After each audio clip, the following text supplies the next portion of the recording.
En este capítulo vamos a conocer el nacimiento de la agricultura y la ganadería, su expansión, sus consecuencias, la cuna que fue Oriente Próximo y la cultura megalítica.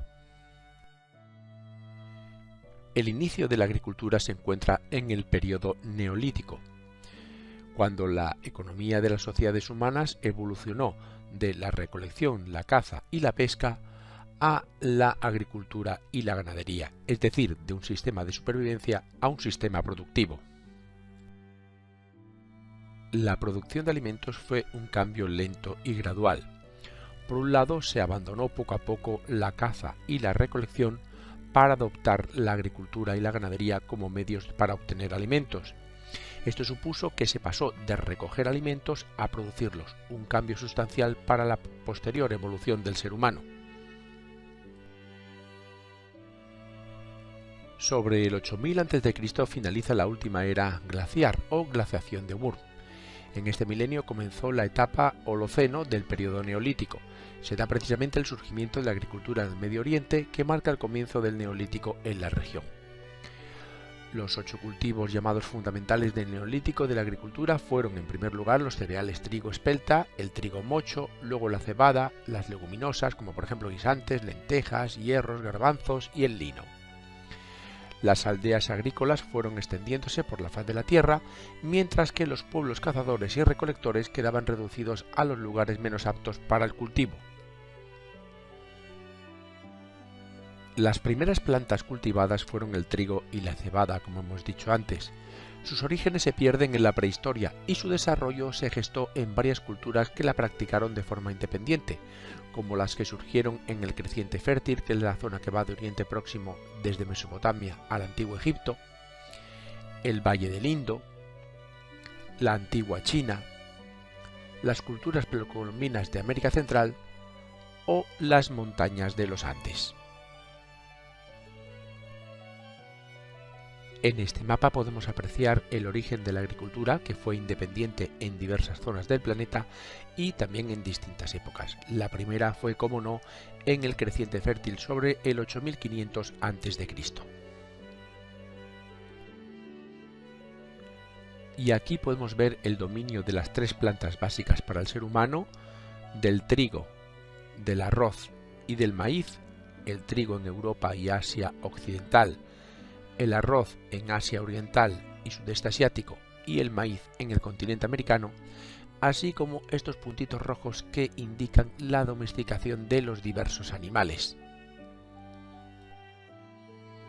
Y este último mapa nos indica cómo la agricultura surgió en diferentes sitios con total autonomía y además nos indica los principales productos agrícolas de cada uno de estos lugares. En todos estos puntos del planeta podemos observar 2 datos comunes fundamentales donde surgió la agricultura. El primero, que nació al abrigo de las fuentes de agua permanente. Por eso nacieron en valles de grandes ríos, por ejemplo el Tigris-Éufrates, el Indo, el Amarillo o el Yangtze, y la única excepción es América, que no había grandes ríos donde nació la agricultura, en Mesoamérica y en los Andes. Y la segunda característica común es que nacieron en zonas templadas, que son zonas idóneas para el desarrollo de la agricultura y también de la ganadería. La expansión tan grande que hubo de la agricultura provocó una serie de consecuencias en el ser humano. El primero fue una serie de cambios físicos en la morfología del ser humano. ¿Qué pasó? Que se redujo la variedad de la dieta, creando un cambio en la evolución de la especie humana hacia individuos más vulnerables y dependientes de un enclave que sus predecesores. Eran menos fuertes, por así decirlo. En segundo lugar, aumentó la densidad de la población espectacularmente, ya que la agricultura, unida a la dedicación de las mujeres a una maternidad intensiva, permitieron una mayor densidad de población debido a la mayor disponibilidad de alimento para un elevado número de personas. En tercer lugar, se produjo una sedentarización. La propiedad deja de ser un derecho sobre los objetos móviles, un arco, una flecha, por ejemplo, para trasladarse también a los bienes inmuebles, es decir, las tierras. Se amplía, por tanto, la división del trabajo y surge una sociedad más compleja. Este nacimiento de sociedades más complejas se debió a que los asentamientos agrícolas y los conflictos por la interpretación de los linderos de la propiedad dieron origen a los primeros sistemas jurídicos y gubernamentales. Y por último hubo una exclusión de la mujer, dando lugar a lo que es el patriarcado, el gobierno de los hombres.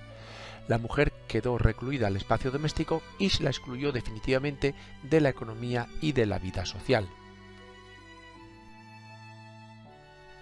La domesticación de especies silvestres, uros y muflones en ganado vacuno y ovino, dio paso a la utilización a gran escala de animales para la comida y como bestias de carga. El pastor, por tanto, se unió al agricultor como un proveedor esencial para las sociedades sedentarias y seminómadas. También se domesticaron otros animales como el caballo y el cerdo. E incluso lobos y gatos se convirtieron en animales útiles para el ser humano al ayudarlo en tareas domésticas el primero o al eliminar plagas de roedores el segundo. Las más antiguas aldeas agrícolas aparecieron en las tierras altas situadas al norte y al este de Mesopotamia. Allí las lluvias eran suficientes como para practicar la agricultura de secano, crecían los antepasados silvestres del trigo y la cebada y pastaban libres ovejas y cabras. Intensos trabajos de regadío y de canalización permitieron siglos después de secar los pantanos que cubrían los valles del Tigris y Éufrates, así como del Nilo, y convertirlos en tierras de regadío muy fértiles por sus limos aluviales. Paralelamente se domesticaron la oveja y la cabra y el cerdo, y más adelante se introdujo el uso del caballo, inicialmente domado en las estepas situadas al norte del Mar Negro y del Mar Caspio.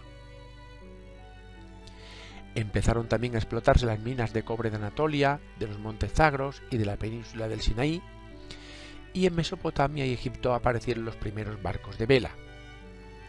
Sobre estas bases, en definitiva, surgieron a finales del cuarto milenio las primeras civilizaciones urbanas de la época.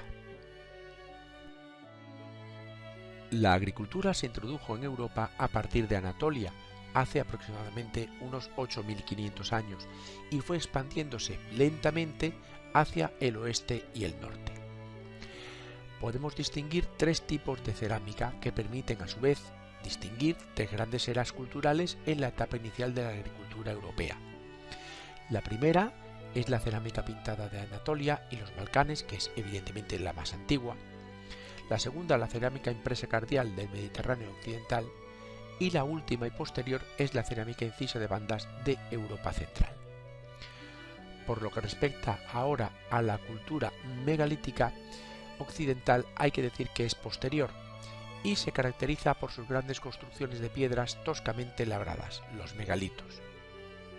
Su foco más antiguo se halla en la península ibérica, que debido a su riqueza mineral tenía contactos con Oriente Próximo, y la arquitectura megalítica se difundió por vía marítima y alcanzó su máximo desarrollo en Bretaña y Gran Bretaña.